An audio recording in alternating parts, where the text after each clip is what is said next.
நல்ல தலைப்பு எங்களுக்கு கொடுத்துருக்காங்க. சமுதாயத்திற்கு பெரிதும் வழிகாட்டுவது சமூக வலைதளங்களா புத்தகங்களா? சமூக வலைதளம்னு பேசுறதுக்கு 2 பேர். புத்தகம் பாவம் அனாதையா உட்கார்ந்துருக்கு.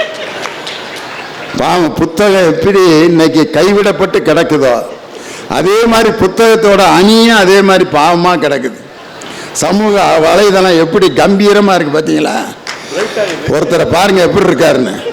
இன்னைக்கு சமூக வலைதளம் எப்படி கொளுத்து போயிருக்குங்கிறதுக்கு அணித்தலைவர் தான் எடுத்துக்காட்டு. எவ்வளவு நுட்பமாக ஊடுருவிக்கிட்டு இருக்குங்கிறதுக்கு அவரோட கூட பேச வந்திருக்காரு பாருங்க ஹரிபாலகிருஷ்ணன். ஒருத்தர் பேண்ட்டு ஒருத்தர் வேட்டி. சமூக வலைதளம் பல வேஷத்தில் இன்னைக்கு மக்களை சென்று சேருகிறதுங்கிறதுக்கு அது ஒரு எடுத்துக்காட்டு.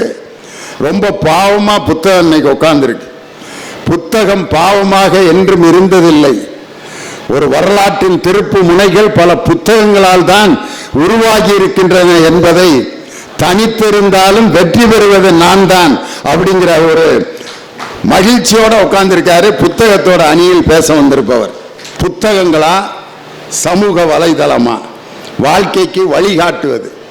இந்த வேலூரில் வந்து ஒருத்தர்கிட்ட வழிகாட்டு கேட்டால் எப்படி பதில் சொல்லுவார்? ஒருத்தர்கிட்ட கேட்டேன், ஐயா இந்த வேலூர் கோட்டைக்கு எப்படி போகலாம் அப்படின்னு கேட்குறேன் காட்பாடி ஜங்ஷன்கிட்ட.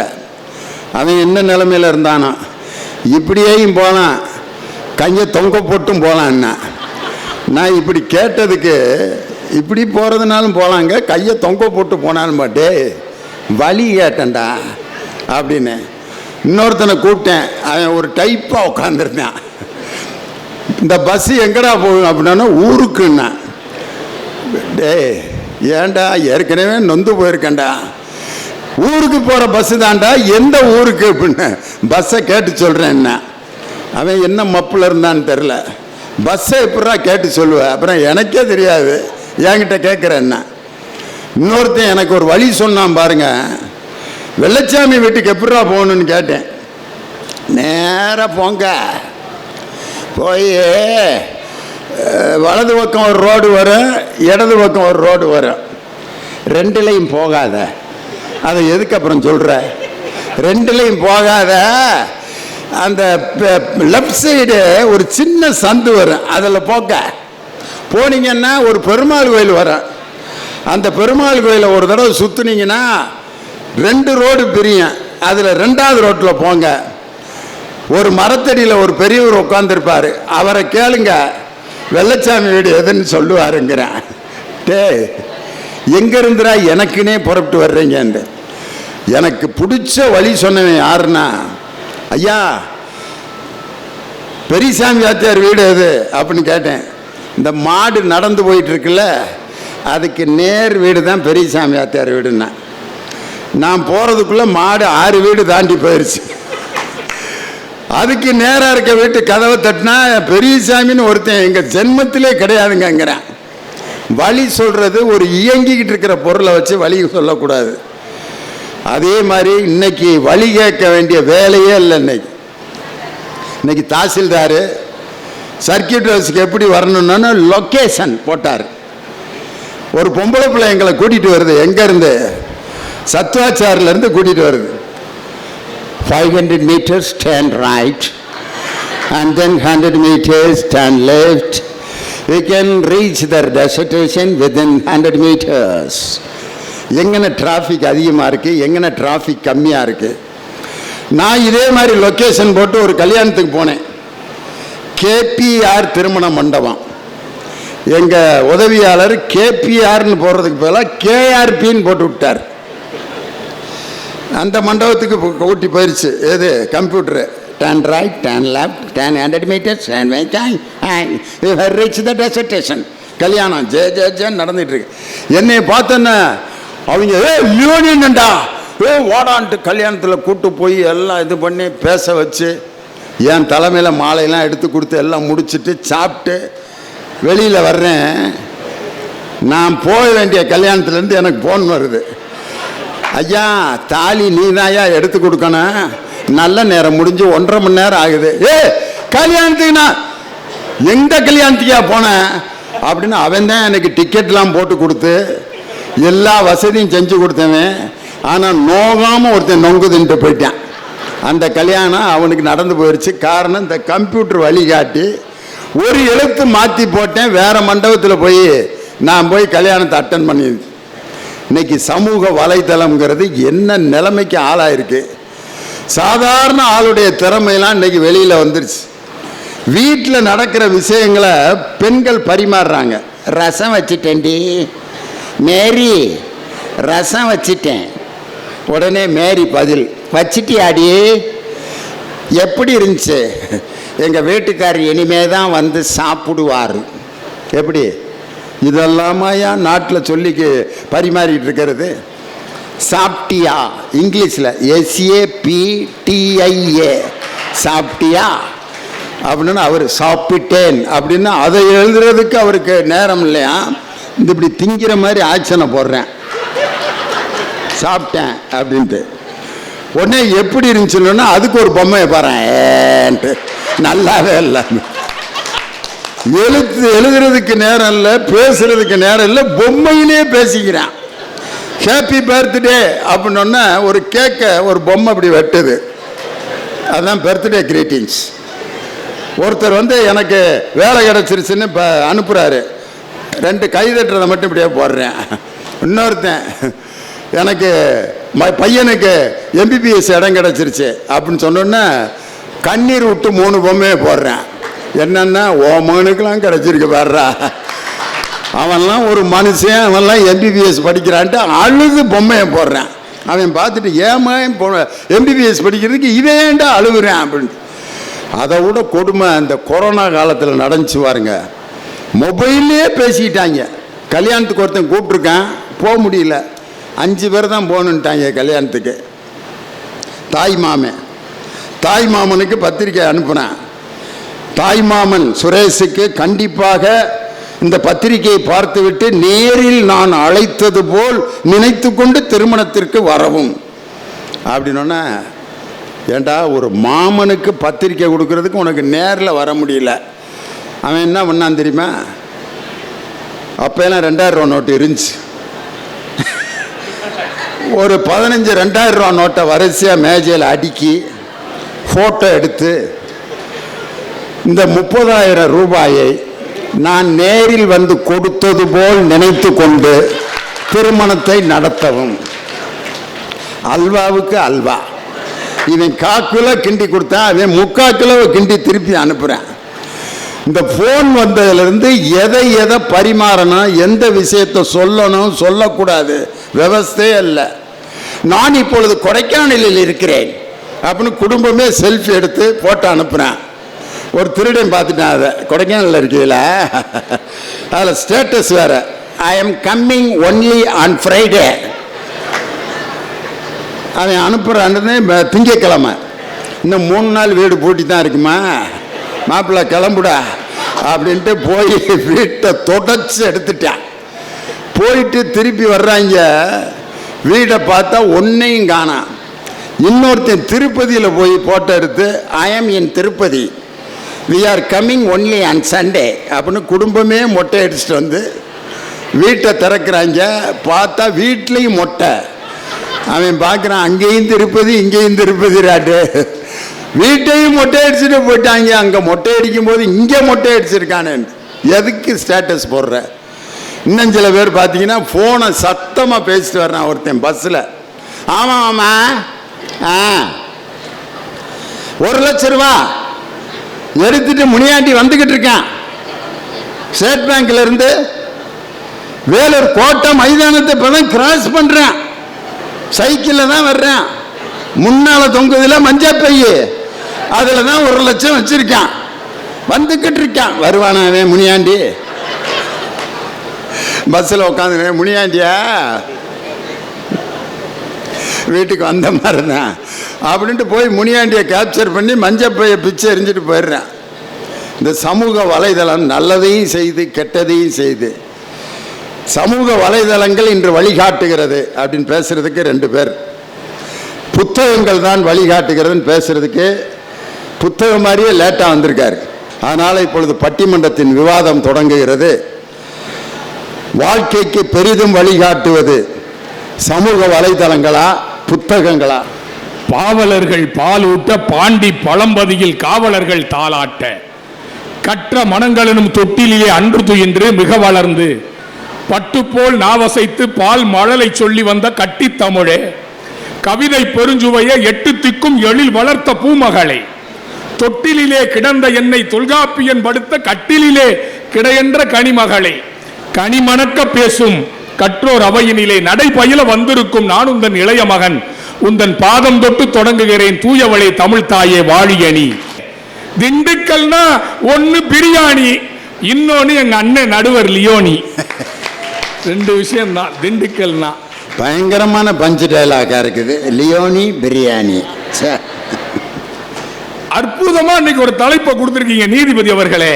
வரலாற்று சிறப்பு மிக்க வேலூர்ல ஒரு வரலாற்று சிறப்பு மிக்க தலைப்பு.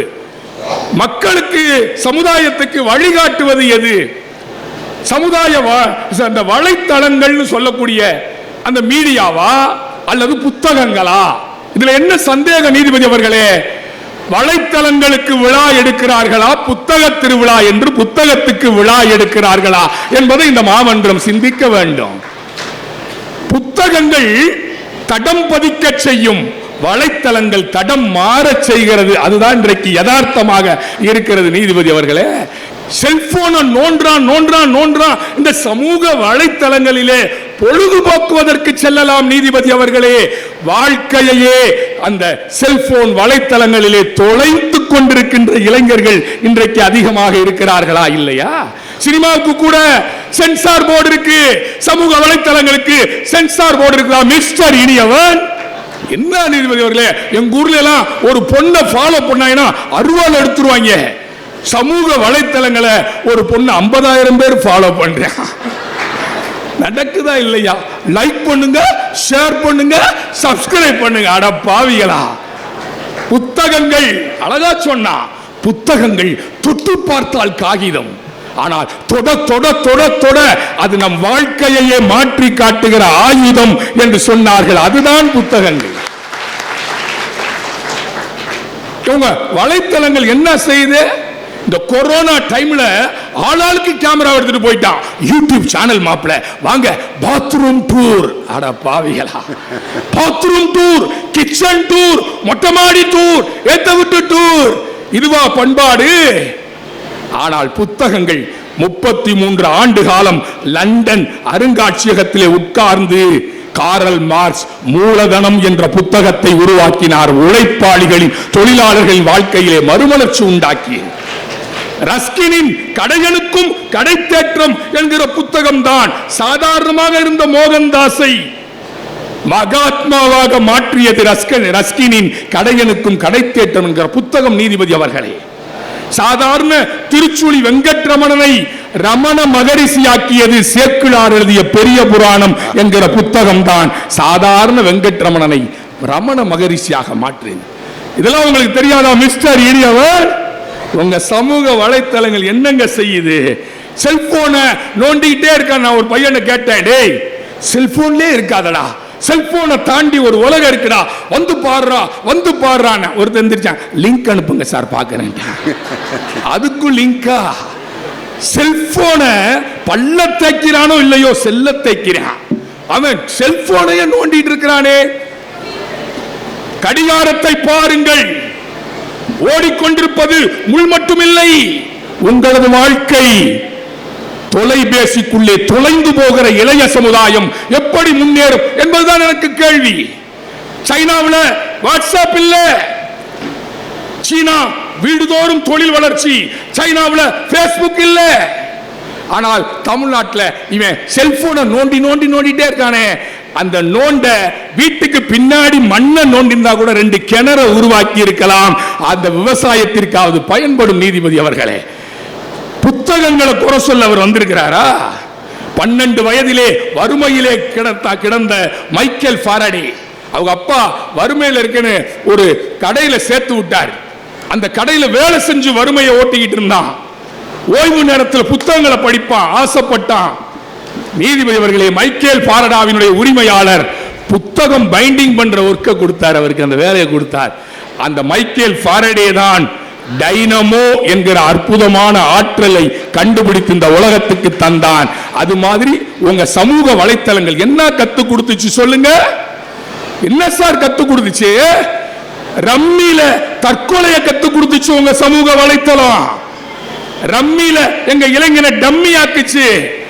விரக்தியில போய் ஒரு இளைஞன் வாட்ஸ்அப்ல போட்டான், நான் தற்கொலை பண்ணிக்கிட போறேன், நான் தற்கொலை செய்ய போகிறேன் என்று புலனத்தில் செய்தி. பதறி போய் எல்லாரும் ஏதாவது பண்ணாங்களா? மாப்பிள்ள ஹாப்பி ஜேர்னி அப்படின்னு பதில் போட்டான்.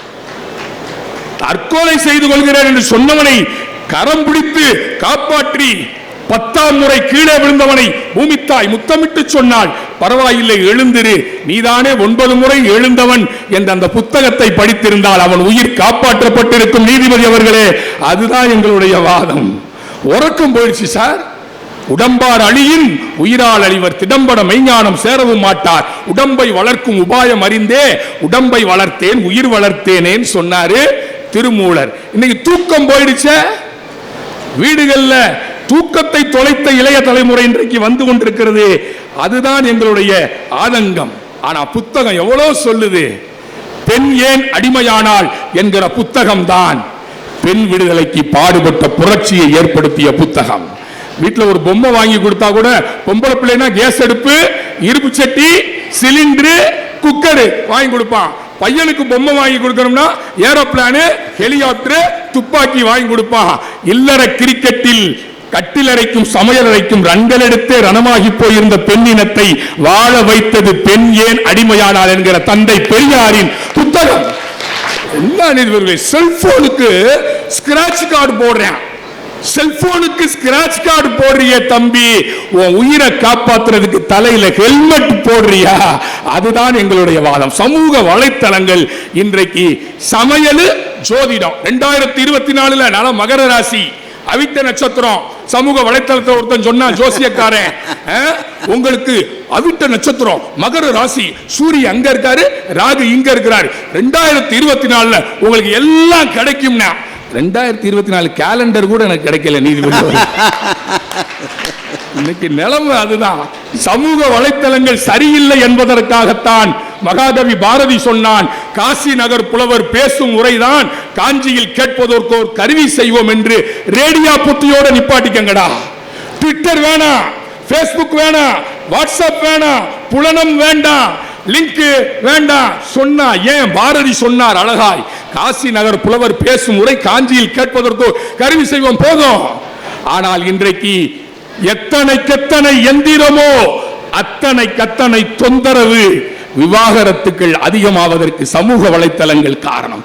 ஒரு தீ நீங்க கேள்விப்பட்டிருக்கீங்களா நீதிபதி அவர்களே? 2 செய்தி. தீ நீங்க கேள்விப்பட்டிருக்கீங்களா? சமூக வலைத்தளங்கள் கொண்டு தருகிற அமைதியா இயங்கிக் கொண்டிருக்கிற சமூகத்திற்கு ஆபத்தை விளைவிப்பது சமூக வலைத்தளங்கள். என்ன தீ தெரியுமா? வதந்தி. சமூக வலைத்தளங்களிலே வதந்திகள் பரவப்படுகிறது. அங்கொன்றும் இங்கொன்றும் நல்ல செய்திகள் இருக்கின்றன. அதனை பூக்கடையாக சமூக வலைத்தளங்களாக நான் எடுத்துக்கொள்கிறேன். ஆனால் 2 பூக்கடை தான் இருக்குது, அம்புட்டுமே சாக்கடையா இருக்குது மிஸ்டர் இனியவன். ஆகவே சமூக வலைத்தளங்கள் சரியில்லை. புத்தகங்கள் தான் மனிதனுக்கு முன்னேற்றத்தை தருகிறது. மனிதனுக்கு முன்னேற்றத்தை தருகிற புத்தகங்களில் தான் அற்புதமான செய்திகள் கொட்டி கிடக்கின்றன. நட்பு காலம் ஒரு புஸ்தகம் போதுங்க. ஆணும் பெண்ணும் நண்பராக இருக்கலாம் என்பதை சொல்லிக் கொடுத்த புத்தகம் கவிஞர் அறிவுமதியினுடைய நட்பு காலம் என்கிற புத்தகம். அதில் ஒரு ஆணும் பெண்ணும் நட்பாக இருக்க முடியுமா? முடியும். அதிகமான அவ்வை இல்லையா? அதிகமான அவ்வை சங்க காலத்திலே நட்பாக இல்லையா? ஒரு நாள் செல்லலும் பல நாள் செல்லலும் பல நாள் பலரோடு செல்லினும் தலைநாள் சென்ற விருப்பினன் மாதோ என்று அவ்வை அதிகமானை புகழ்ந்து பேசி நட்போடு இருந்தால் இல்லையா? அந்த நட்பு காலத்தில் சொன்னார் எங்க அறிவுமதி, உங்கள் அம்மா அப்பாவிடம் என்னை அறிமுகப்படுத்த அழைத்து கொண்ட போது, உங்கள் அம்மா அப்பாவிடம் என்னை அறிமுகப்படுத்த அழைத்து கொண்டு போன போது எல்லா அம்மாக்களையும் போலவே பரபரப்பாய் வார்த்தை இல்லாமல் மௌனத்தில் சலனப்பட்டு கொண்டிருந்த அம்மாவுக்கு அழகாய் சொன்னாய் தோழி, இவன் ஒருபோதும் அம்மா உனக்கு மருமகனாக முடியாது, ஏனென்றால் இவன் நிச்சயிக்கப்பட்ட என் நண்பன் என்று சொன்னாயே. அந்த நட்பு காலம் என்கிற புத்தகம் நட்பை சொல்லுகிறது. எத்தனையோ புத்தகங்கள் நம்மை தட்டி எழுப்புகிறது. புண்பட்டவனே பண்பட்டவன் புத்தகம் சொல்லிக் கொடுத்தது. புண்பட்டவனே பண்பட்டவன் மூங்கில் துளையிடுகிற போது வலிக்கிறது என்றும் புல்லாங்குழல் வருத்தப்பட்டிருந்தால் இனிய இசையை இந்த மன்றத்துக்கு தர முடியுமா? கால்பந்திலும் காற்று, புல்லாங்குழலிலும் காற்று. ஆனால் கால்பந்து உதைபடுகிறது, புல்லாங்குழல் முத்தமிடப்படுகிறது. புத்தகங்கள் முத்தமிடக்கூடியவை, சமூக வலைத்தளங்கள் எட்டி உதைக்கத்தக்கவை. வாய்ப்பிற்கு நன்றி. வருகிறேன். வணக்கம். நல்ல விஷயத்தை பேசுறவருக்கு லைக் எத்தனை வருதுன்னா 15 இல்லாட்டி 10. ஆனா ஒரு மோசமான ஒரு செய்தியை காலையில் ஒருத்தன் பரப்பிட்டான்னா 5 நிமிஷத்துல 1000 பேர் 2000 பேர் ஒரு மணி நேரத்தில் 1,00,000 பேர் பார்த்துடுறான். என்னை அப்படித்தானே கொன்னு கொலையத்தாங்க. தருமபுரி கூட்டத்தில் நான் பேசிட்டு இருக்கேன். லியோனி சாலை விபத்தில் அகால மரணம் அடைந்தார் போட்டு விட்டான். நான் மேடையில் பேசிட்டு இருக்கேன். கொண்டு வந்து காட்டுறாங்க போனில், சார் மேட்ரை முடிச்சிட்டாங்க சார். நான் பேசிட்டு இருக்கேன், அதையும் ஒருத்தன் போட்டு பக்கத்திலே போடுறான். மேடையில் பேசிட்டு இருக்காரு, இப்படி போட்டு ஏடான்ட்டு. திரும்ப ஒருத்தன் இன்னொரு தடவை கண்ணீர் அஞ்சலின்ட்டு என் போட்டோவுக்கு மாலையை போட்டு எல்லா விவரத்தையும் எழுதி அனுப்பிச்சிட்டான். நான் அந்த தருமபுரி கூட்டம் முடிச்சுட்டு வீட்டில் போய் உட்காந்துருக்கேன். காலையில் வெளியில் உட்காந்துருக்கேன். 2 பேர் பைக்கில் மாலையை வாங்கிட்டு வந்துட்டேன். எப்படி இருந்திருக்கேன் எனக்கு? உலகத்தில் இப்படி ஒரு பாக்கியம் யாருக்காவது கிடைச்சிருக்குமா? எனக்கு போட வேண்டிய மாலையை இன்னைக்கே பார்த்துட்டேன். நான் ஒருத்தன் வாங்கிட்டு வந்துட்டேன், உட்காந்துருக்காரா, ஐயோ ஃபேக் நியூஸ்ரா அப்படின்ட்டு அந்த மாலையை தூக்கி சந்துக்குள்ளே போட்டு 2 பேரும் பட்ட பாடு. என்னடா மாலை? அது இது கோயில், எங்கள் ஏரியாவில் கோயிலே கிடையாது. அது சார் இது இல்லை அப்படின்னா சொல்லுங்கடா. மொபைல் ஃபோனில் செய்தியை பார்த்துட்டு வந்தீங்களா அப்படின்ட்டு. நான் பாட்டுக்கு நிம்மதியாக பேசிகிட்டு இருக்கவனை யாராவது ஒருத்தர் இப்படி ஒரு செய்தியை பரப்பி விடுறானே, இதை புத்தகமாக செய்து இந்த அக்கிரமத்தை. கொரோனா காலத்தில் நடந்த ஒரு சம்பவம்.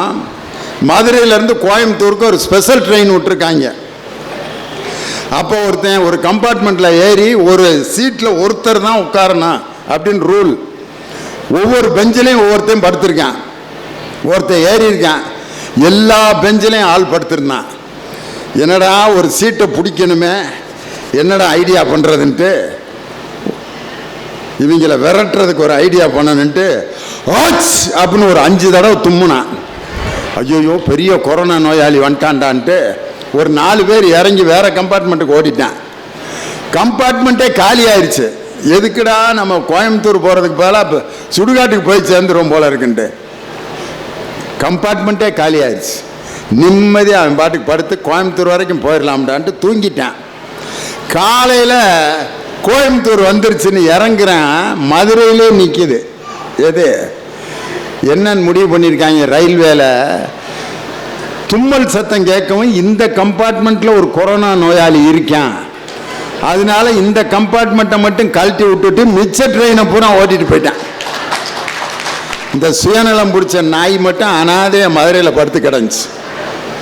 உண்மையிலேயே இந்த சமூக வலைதளம் வந்தோடனே ஒவ்வொருத்தனும் அவனை பற்றிய செய்திகளை எல்லாத்துக்கும் தெரிவிக்கணும் அப்படின்னு சொல்லி இன்னைக்கு சட்ட மாமேதை அம்பேத்கர் அவர்கள் அவருடைய சிலையில் பார்த்தீங்கன்னா கையிலே புத்தகத்தை வைத்துக்கொண்டு அவர் சிலையில் காட்சியளிப்பது எதற்காகன்னா, லண்டனில் இருக்கக்கூடிய அனைத்து புத்தகங்களையும் படித்து முடித்த ஒரு அறிஞர் யார்னா அவர்தான் நம் சட்ட மாமேதை, இந்திய அரசியலமைப்பு சட்டத்தை உருவாக்கிய அண்ணல் அம்பேத்கர். அவ்வளவு புத்தகத்தையும் படித்து இந்திய அரசியலமைப்பு சட்டத்தை தன் கைகளிலே வைத்துக் கொண்டு சிலையில் கூட நீங்கள் புத்தகத்தை படிக்க வேண்டும் என்று சொல்லிக் கொண்டிருக்கக்கூடிய அண்ணல் அம்பேத்கருடைய அந்த செய்திகளை எல்லாம் ஒரு புத்தகம் தானே நமக்கு சொல்லி கொடுக்குது. அருமையா பேசினார். இதுக்கு பதில் சொல்லணும். வாங்க, அருமை தம்பி ஹரிபாலகிருஷ்ணன். நடுவர் அவர்களே, நீங்க பாருங்க, எல்லா மேடையிலையும் 2 பக்கமும் போடியம் போட்டிருப்பாங்க, 2 பக்கமும் மைக் வச்சிருப்பாங்க. ஆனா இந்த மேடையில மட்டும் ஒரு பக்கம் போடியம் போட்டு ஒரு பக்கம் வந்து பேசணும்னு சொல்றாங்க. ஏன் தெரியுமா? ஏன்? இன்னைக்கு புத்தகங்கள் நல்ல விஷயங்களை சொன்னா கூட சமூக வலைதளங்கள் எங்க பக்கம் வந்துதாங்க சொல்ல வேண்டி இருக்குது. இவங்க சூட்சமா அவங்க மேடையிலே சொல்றாங்க. நீங்க புரிஞ்சுக்கணும். நடுவர் அவர்களே அவர் சொன்னார், எங்க அண்ணன் தான் விஜயகுமார் அண்ணன் வந்து சொன்னாங்க, இன்னைக்கு பசங்க எல்லாம் ஒரு பொண்ணு 50,000 பேர் Facebookல ஃபாலோ பண்றான், இன்ஸ்டாகிராம்ல ஃபாலோ பண்றான். சார் நாங்க பண்றோம் சார். ஏன் பண்றோம்? ஒரு பொண்ணு, அதாவது ஒரு இடத்துல 10 பேருக்கு லைக் போடுறதுல போடுறோம். ஏன் போடுறோம் தெரியுமா? ஒரு பொண்ணோட போஸ்டுக்கு லைக்க போட்டுட்டு மீதி 9 பொண்ணோட போஸ்டுக்கு லைக் போடாம விட்டுட்டோம்னா அந்த 9 பொண்ணுங்களும் ஒருவேளை நம்ம அழகா இல்லையோன்னு ஏங்கி போயிடக்கூடாதுன்றதுக்காக 10 பொண்ணுங்க போஸ்டுக்கு போய் போட்டோ போடுற லைக் போடுறோமே. அந்த பெரிய மனசு எங்களுக்கு இருக்கு சார். புத்தகங்களை பத்தி பேசினாங்க. சரி, உங்களுடைய புத்தகங்கள் என்ன? உங்களுக்கு இப்ப ராசியை பத்தி சொன்னாங்க. நானும் தான், எனக்கும் தான் கடகராசி. நீங்க நினைச்சீங்கன்னா நாளைக்கே கல்யாணம் ஆகும்னு சொன்னாங்க. ஆகுதா சார்? புடிச்சு சாப்பிடுற பிரியாணியில கூட பிடிக்காம 2 பட்டை கிராம்பு இருக்கத்தான் செய்யும். நம்ம அதை எடுத்து போட்டு பிடிச்சிருக்குன்னு தூர் வார ஆரம்பிச்சிடணும். இப்போ நான் ஒரே ஒரு உங்க புத்தகத்தினால பொண்ணு கிடைக்குமா நான் கேட்கிறேன். சமூக வலைதளங்கள் இருக்கிறதுனால ஒரு அப்ளிகேஷனை போட்டா பொண்ணு கிடைக்கும். நீங்க படிச்ச புத்தகத்துக்கு நீங்க ஒருத்தனுக்கு வேலையே கிடைக்க மாட்டேங்குது, எப்படி பொண்ணு கிடைக்கும் சார்? சமூக வலைதளங்கள் இன்னைக்கு எவ்வளவு உயர்ந்து வேலை ஒன்னேதான் கேட்கிறாரு. ஒரு 15 புத்தகத்தை படிச்சா பொண்ணு கிடைக்குமா கேள்வி கேட்டிருக்காரு. பதில் சொல்லணும் சார். ஒண்ணும் இல்ல, இப்ப உங்க புத்தகங்கள் என்ன சொல்லுது? All Indian brothers and sisters. சின்ன வயசுல இருந்தே அதை சொல்லுது இல்ல?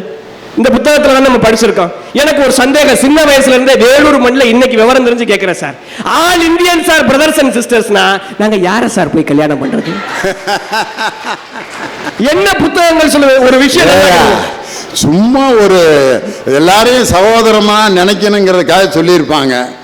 All Indians are brothers and sisters அப்படின்னா என்ன யாரு கட்டிக்குவான்னு கேட்டா இப்படிலாம் கேட்டா அப்புறம் எப்படியா? இந்த நிலைமையை நினைச்சு பாருங்க சார். கலரை வச்சு கலர் பூசி விளையாடுறதுக்கு நாங்க என்ன வடநாட்டுக்கார இளைஞனா? உயிரை வச்சு உயிரா நினைக்கிற மாட்டோட ஜல்லிக்கட்டு விளையாடுற தமிழ்நாட்டுக்கார இளைஞன்னு சொல்ற ஒரு புரட்சி மெரினாவில் நடந்துச்சுன்னா புத்தகம் மூலமா நடந்துச்சா, சமூக ஊடகம் மூலம் நடந்துச்சா? நீங்க சொல்றீங்க சமூக ஊடகம் பயன்படுத்தவங்க தப்பா போயிட்டு இருக்கானு. நைட்டு 12 மணிக்கு மெரினா போராட்டத்தில் ஒரு போலீஸ் போய் ஒரு பொம்பளை பிள்ளைய எழுப்பி கேட்கிறாரு, ஏமா நைட்டு 12 மணி ஆச்சு, இத்தனை பசங்க இருக்காங்க, இத்தனை பசங்க மத்தியில நீ தனியா உட்கார்ந்திருக்கியே, உனக்கு பயமா இல்லையான்னு. அந்த பொண்ணு ஒரே வார்த்தை தான் சொல்லுச்சு, ஏ சார் பசங்களை பார்த்து பயப்படுற அளவுக்கு அவங்க என்ன பாக்குறதுக்கே பயங்கரமா இருக்க வடநாட்டு பசங்க மாதிரியா இருக்காங்க, பொண்ணுங்களை தெய்வமா மதிக்கிற தமிழ்நாட்டு பசங்களோட உட்கார்ந்துருக்கோம் சார், எங்களுக்கு என்ன பயம்னு சொல்லி கேட்டாங்க. சமூக ஊடகம் எங்களுக்கான அங்கீகாரத்தை பெற்று கொடுத்தது சார். ஒண்ணும் இல்ல, ஒரே ஒரு சின்ன கவிக்கோ அழகா சொன்னார், புத்தகங்களே குழந்தைகளை கிழித்து விடாதீர்கள் சொல்லி. அந்த இடத்தை நான் இன்னைக்கு சொல்றேங்க. ஒரு ஒரு சின்ன கதை சொல்றேன். திரிபுராவில் ஒரு சிங்கம், 2 சிங்கம் காட்டுல இருந்துச்சான். ஒரு ஆண் சிங்கம் ஒரு பெண் சிங்கம். என்ன பண்ண மனுஷன் என்ன பண்ணானா, இது ரெண்டத்தையும் பிடிச்சி கூண்டுல போட்டா தான் மனுஷங்க பாப்பாங்கன்னு புத்தகத்துல படிச்சுட்டு அந்த 2 சிங்கத்தையும் ஒரு கூட்டுல போட்டானா. ஒரு சிங்கத்துக்கு, பெண் சிங்கத்துக்கு, அந்த சிங்கம் ஒரு பெண்ணா இருக்கிறதுனால ராமாயணத்தை படிச்சுட்டு வந்த ஒரு மனுஷன் சீதான்னு பேரு வச்சான். இன்னொரு சிங்கம் ஆண் சிங்கம். அவன் அக்பர், ஜோலா அக்பர், இந்து முஸ்லீம் ஒற்றுமைக்கு ரொம்ப இணையான ஒரு மன்னன், அந்த மன்னனுடைய பேர் வைப்போம்னு அக்பர்னு ஆண் சிங்கத்துக்கு வச்சாங்களாம். அந்த சிங்கத்தை மேற்கு வங்கத்துக்கு கொண்டு வந்தாங்க. அந்த 2 சிங்கத்துக்கும் பேரு சரியில்லை. அந்த கேப்ல அந்த ஆண் சிங்கமும் பெண் சிங்கமும் பாவம் லவ் பண்ணிருச்சுங்க. இங்க கொண்டு வந்த உடனே 2 சிங்கமும் சேரக்கூடாதுன்னு கோர்ட்ல கேஸ் போட்டாங்க. இப்ப ஆண் சிங்கம் கேட்டுச்சான் பெண் சிங்கத்திட்ட, நீ எங்கேயோ ஒரு மூலையில காட்டுல கிடந்த, நான் எங்கேயோ ஒரு மூலையில காட்டுல இருந்தேன், 2 பேரையும் புத்தகத்துல படிச்சுட்டு இந்த மனுஷங்க நம்மளை ஒன்னா சேர்த்தாங்க, நம்மளும் காதலிச்சோம், அவங்களே பேரும் வச்சாங்க, இப்ப அந்த பேரு சேரக்கூடாதுன்னு அவங்களே பொறிக்கணுங்கிறாங்களே, இது என்ன கதைன்னு பாவம் போல அந்த பெண் சிங்கத்தை பாட்டு கேட்டுச்சான். பெண் சிங்கம் சொன்னுச்சான், உண்மையிலுமே இது எனக்கும் வருத்தமான விஷயம் தான், மனிதன் ஒரு மகத்தான சல்லிப்பெயர் தான் கேள்விப்பட்டிருக்கேன், இப்படி பெண்களுக்கு சிங்கத்தை கூட சேர விடாத மானங்கிட்ட சங்கிப்பெயலா இருக்கிறானேன்னு சொல்லிட்டு அந்த பெண் சிங்கம் ரொம்ப வருத்தப்படுச்சான். புத்தகம் படிப்பவர்கள் எந்த திசையில போறதுன்னு தெரியாம ஒரு இடத்துல தேங்கி நிற்பாங்க. அப்போது அவர்களுக்கு வழிகாட்டுவது சமூக வலைதளங்கள்னு சொல்லக்கூடிய விஷயங்கள் நான் சொன்னா உண்மையிலே அதை நாங்க போட்டுறோம் சார். உண்மைகளை கண்டறியறதுக்கு சமூக ஊடகத்தை போல ஒரு சிறந்த வழியே கிடையாது சார். ஏன் தெரியுமா?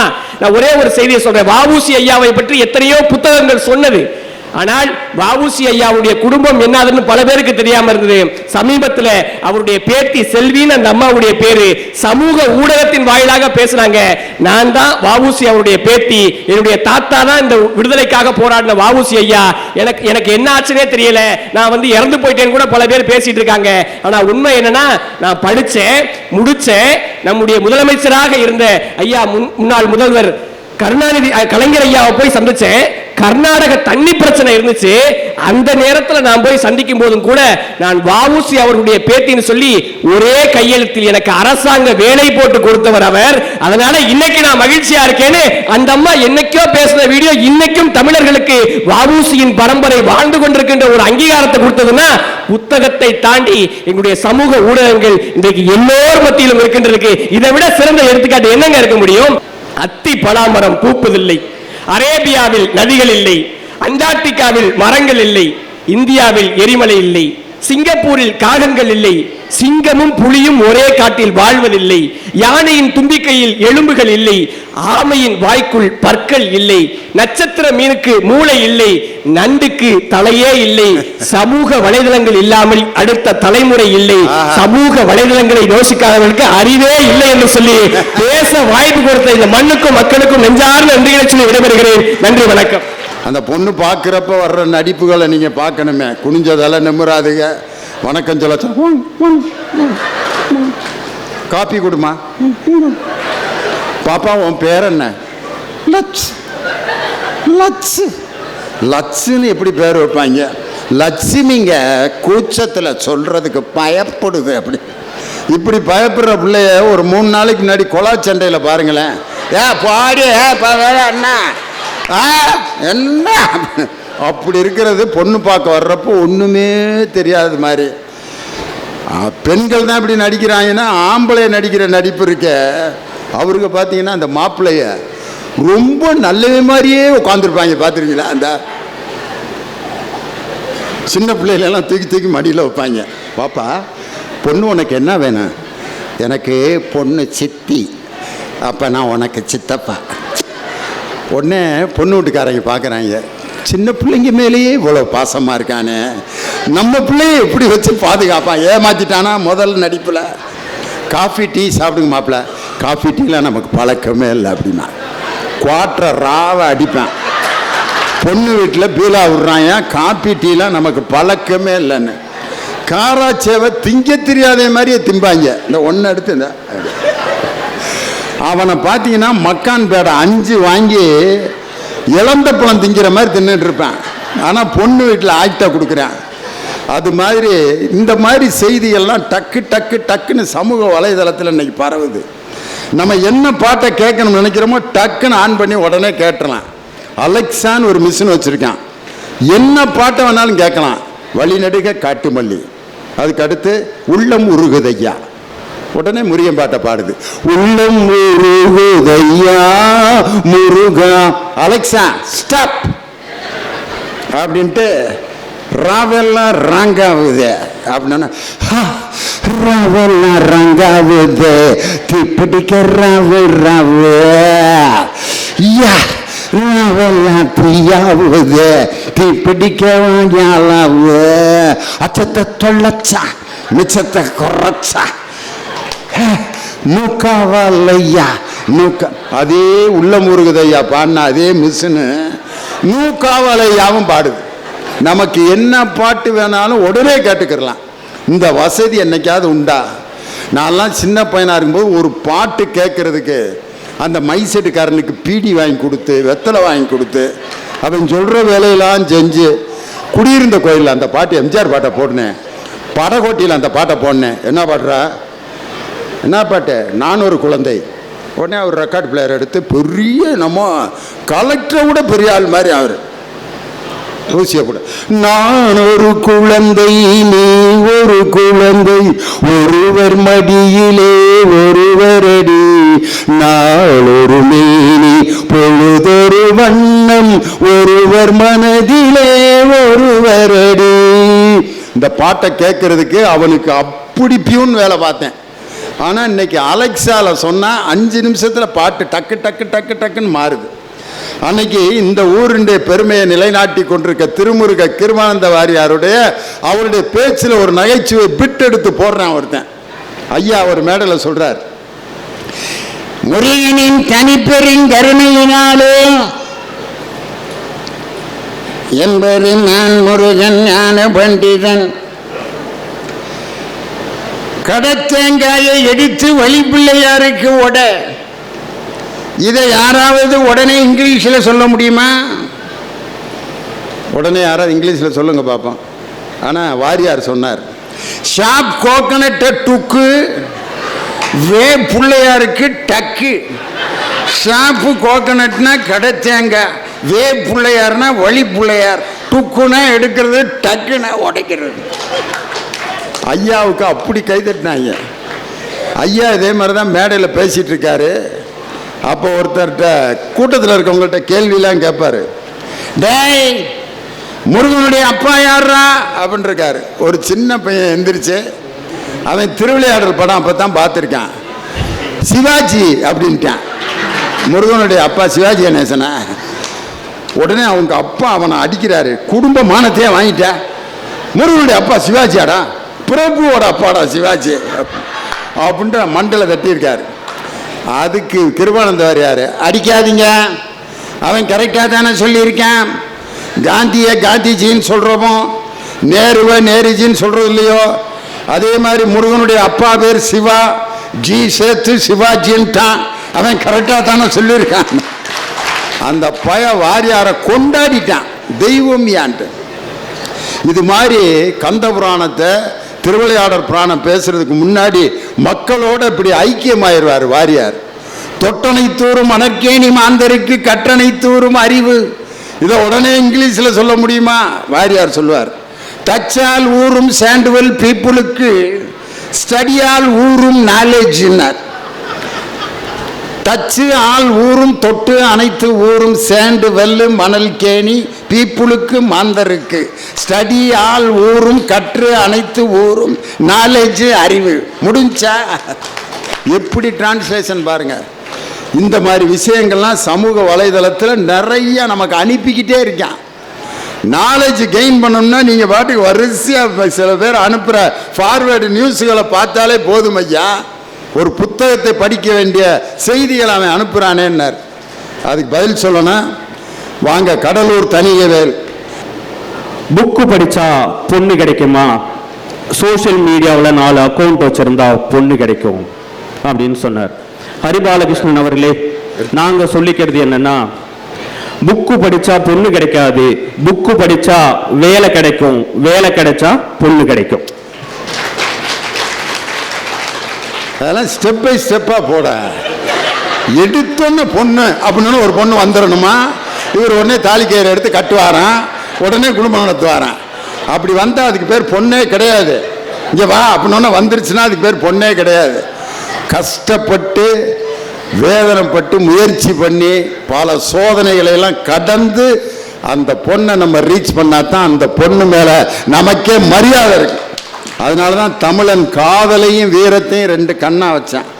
வீரத்தை நீ செயல்படுத்தி காட்டுற பொண்ணு உனக்கு ஆட்டோமேட்டிக்கா உன்னை தேடி வரும்னா. ஹரிபாலகிருஷ்ணா, நோட் திஸ் பாயிண்ட். நடுவர் அவர்களே, ஏதோ விழாக்குழு போடியத்தை இந்த பக்கம் போட்டாங்க ஒளிப்பதிவு பண்றதுக்குன்றதுக்காக. சமூக வலைத்தளங்கள் பக்கம் தான் போடியமே இருக்கு, அப்பனா எந்த பக்கம் தான் நியாயம் இருக்கு? ஆனா புத்தகம் பக்கம் பாருங்க, போடியமே கிடையாது அப்படின்னு சொன்னார். என்ன காரணம் தெரியுமா? சமூக வலைத்தளத்தை அதன் குகையிலேயே சந்திக்கக்கூடிய ஆற்றல் புத்தகத்துக்கு இருக்கிறது. புத்தகத்தை சந்திக்கக்கூடிய ஆற்றல் சமூக வலைதளத்தில் கிடையாது. சார், ஒழுங்கா புத்தகத்தை ஒருத்தவன் படிச்சுக்கிட்டே இருந்தா அவனை என்ன நாம சொல்லுவோம்? புத்தக புழு அப்படின்னு சொல்லுவோம். ஏன் புத்தக புழு அப்படின்னு சொல்றோம்? புழுக்கு எப்பவுமே ஒரு அழகான தன்மை உண்டு. அது மண்ணுக்குள்ள இருந்து மண்ணை பண்படுத்தி அதை நல்ல விளைச்சலுக்கு உண்டான நிலமாய் மாற்றக்கூடிய தகுதி ஒரு புழுவுக்குத்தான் இருக்கும். அதை போல மண்ணை வளப்படுத்துவது அந்த புழு என்றால், புத்தகத்திலேயே ஒருவன் மூழ்கி இருந்தால் அவன் மனதை அது வலுப்படுத்தும் என்கிற காரணத்தினால்தான் புத்தக புழு அப்படின்னு சொன்னாங்க. ஹரிபாலகிருஷ்ணன் என்கின்ற புழுவுக்கு இது ஏன் தெரியல அப்படின்றதுதான். வந்ததுல இருந்து நாங்க 50,000 பொண்ணை ஃபாலோ பண்றோம், பொண்ணு கிடைக்க மாட்டேங்குது. கேரளா பொண்ணு என்ன, தமிழ்நாட்டு பொண்ணு என்ன? அதுவும் நடுவர்களே, அவர் கூட பரவாயில்ல, நீங்க ஃபார்வர்டு மெசேஜ்கெல்லாம் அவங்களுக்கு சப்போர்ட் பண்ணலாமா? ஒருத்தர் என்ன பண்ணிருக்கான், அவன் பிள்ளைய காணோம், ஸ்கூலுக்கு போன பிள்ளைய அப்படின்னு சொல்லி வாட்ஸ்அப்ல ஷேர் பண்ணிருக்கான். வெள்ளை நிற சட்டை, கருப்பு கலர் ட்ரவுசர் அணிந்திருப்பார், காணாமல் போன அன்று டை கட்டி இருந்தான். தயவு செய்து யாராவது என் மகனை கண்டுபிடித்தால் எங்கள் வீட்டிற்கு கொண்டு வந்து சேர்க்கவும், இப்படிக்கு அப்படின்னு போட்டு வீட்டு அட்ரஸோட போட்டு விட்டான். அவன் பையனும் ஒரு நாள் கிடைச்சிட்டான். நடுவர்களே, கிடைச்சதுக்கு அப்புறம் 1 மாசம் கழிச்சு அந்த மனுஷனை நான் பார்த்தேன்.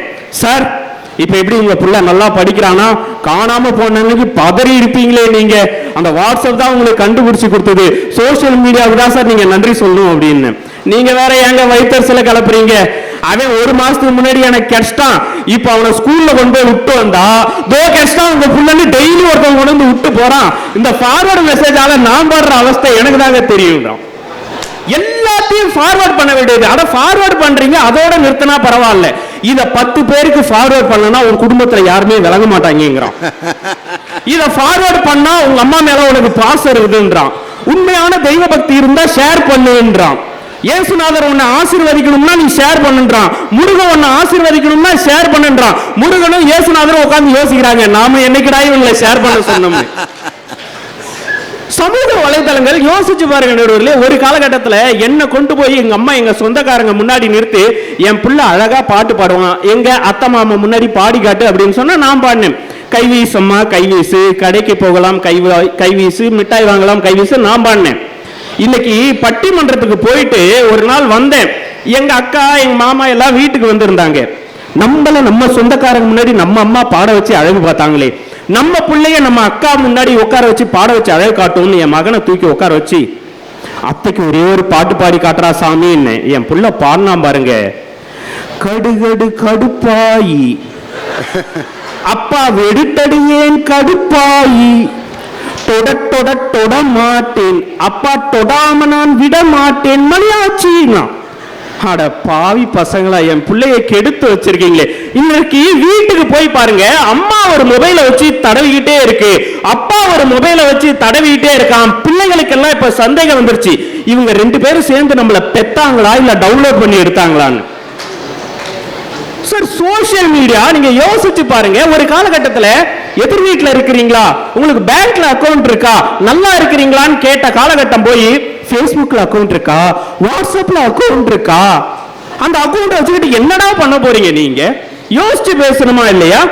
நடுவர் அவர்களே, இப்ப எனக்கு ஒரு நாள் Facebookல ஒரு ரெக்வஸ்ட் வந்தது, அற்புதமான ரெக்வஸ்ட். பேர் பாருங்க, நல்லா கேட்டுங்க, பேர் பாருங்க, Priya Sweety, age 18. Priya Sweety, age 18 கரெக்டா போட்டிருக்கா? அதுக்கு கீழே லைக்ஸ் போட்டா அவங்க ஆக்டர்ஸ் பேரு, ஹீரோயின் பேரு, எனக்கு இந்த பாட்டு பிடிக்கும், அந்த படம் பிடிக்கும் எல்லாம் போட்டு இருந்துச்சு. இந்த ரெக்வஸ்டுக்கு நாம அக்செப்ட் கொடுக்கலாமா வேணாமான்னு பாக்குறேன். அந்த பிரியா ஸ்வீட்டுக்கு கீழே போட்டிருக்குது கவர்மெண்ட் பாய்ஸ் ஹை ஸ்கூல். அட பாவிகளா, ஃபேக் ஐடியா ஆரம்பிச்சு ரெக்வஸ்டா அனுப்பிக்கிட்டு இதுல இந்த 50,000 குரூப்ல ஒரு 25,000 குரூப் பூரா ஃபேக் ஐடி குரூப் தான். ஏதாவது நல்ல விஷயங்களை சொல்லி தராங்களா சார்? ஒரு புத்தகம் நம்ம அறிவை கூர்மையாக்கும் வேலையை செய்து, ஆனா இந்த சோசியல் மீடியா ஏதாவது ஒரு விஷயத்தை செய்தா, நீங்க சோசியல் மீடியால போய் ஒரு விஷயத்துல இந்த சேர் எனக்கு பிடிச்சிருக்குன்னு ஒரு லைக் போட்டீங்கன்னு வச்சுக்க, Facebookல அதே சேர் வந்து நிற்கும், இன்ஸ்டாகிராம்ல போனீங்கன்னா அதே சேர் வந்து நிற்கும், யூடியூப போய் ஓபன் பண்ணுங்க சேர் விற்கிற கடையா வந்திருக்கும். நமக்கு தெரியாமல் நம்முடைய தகவல்களை திருடுகின்ற இடம் இந்த சோசியல் மீடியா. ஆனால் புத்தகங்கள் தொலைந்து போன உறவுகளை எல்லாம் சேர்த்து கொடுக்கின்ற இடம் அப்படின்றதுதான் எங்களுடைய கருத்து.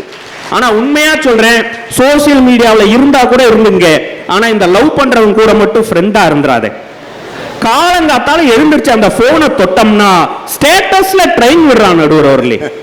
கிளிக் பண்ணோம்னு வச்சுங்க கரெக்டா வரும். ஆசையும் மேல் வச்சருக்கு அடிச்சடியும் ஒலிக்கலையே. காலங்காத்தால 5 மணிக்கு எங்களை ஏண்டா இந்த அடி அடிக்கிற சார்? ஒருத்தனுடைய அப்பா தொலைஞ்சு போயிட்டாரு நடுவர் அவர்களே.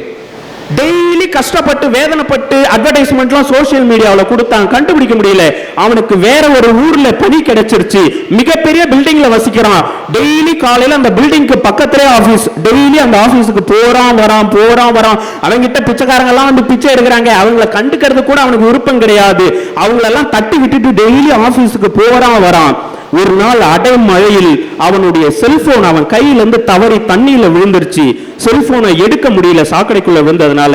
வேதனையோட நடந்து போயிட்டே இருக்கும்போது அவன் 3 வருஷமா தேடி அலைஞ்சிட்டு இருந்த அவங்க அப்பன் அவன் பில்டிங் வாசல்லையே பிச்சைக்காரனா உட்கார்ந்துட்டு இருந்திருக்கான்.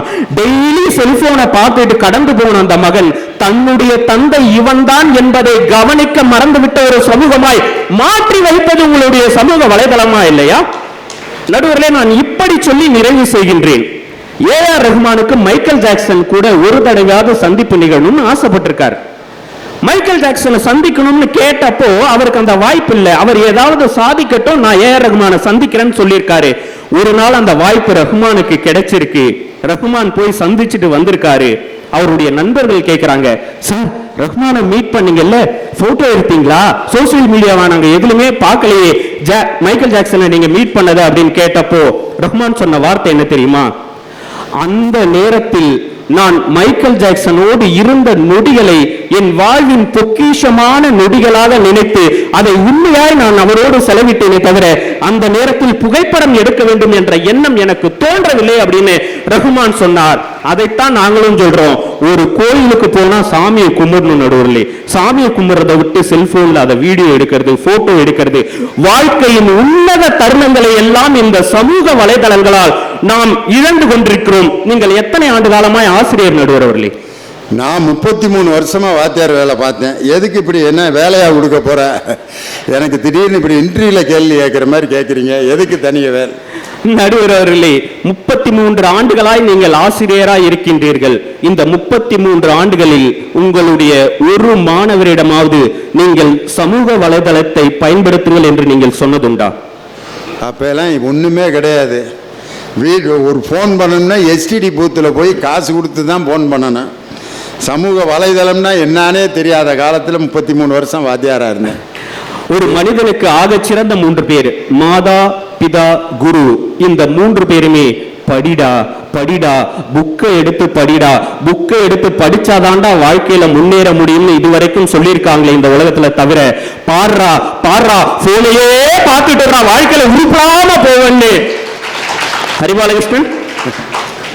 அதனால் புத்தகங்களை பாருங்கள், அதுதான் உங்களுடைய வாழ்க்கையை முன்னேற்ற பாதையில் அழைத்து செல்லும், அதுதான் நமக்கு நல்ல வழி காட்டும் என்று சொல்லி நல்லதொரு வாய்ப்பிற்கு நன்றி பாராட்டி இடம் அமர்கின்றேன். நன்றி, வணக்கம். ஆஹா, உண்மையிலே ரொம்ப அருமையா புத்தகங்களேங்கிறதுக்கு நல்ல நல்ல புத்தகங்களை எல்லாம் எடுத்து கொண்டு வந்துட்டார். மிக சிறப்பாக இந்த அணி முடிஞ்சிருச்சு. நிறைவாக சமூக வலைதளங்களே என்ற அணியை நிறைவு செய்ய உங்கள் பலத்த ஆரவாரத்துடன் கவிஞர் இனியவன் வருகிறார். வாங்க. முதலாக குரங்குகள் கேரட்டுகளை நிலத்திலிருந்து பிடுங்கி பிடுங்கி சாப்பிட்டது.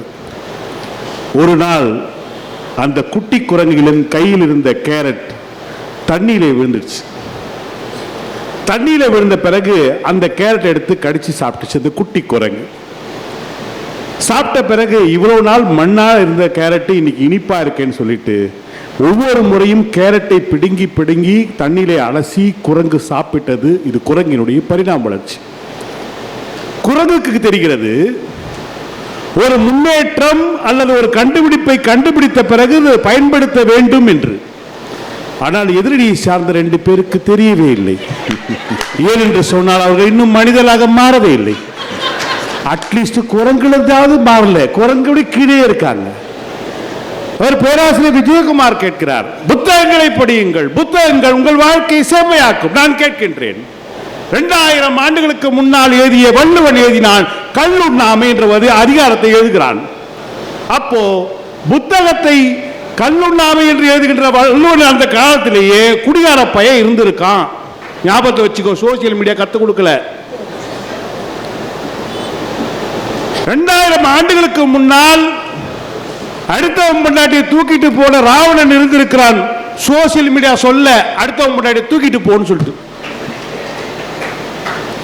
நான் இன்னும் சொல்லுகிறேன், 60,000 பொண்டாட்டி கட்டிய தசரதனுக்கு எந்த சோசியல் மீடியா எந்த யூடியூப் சேனல் சொல்லி கொடுத்தது எல்லா பொண்ணையும் உசார் பண்ணுன்னு சொல்லிட்டு.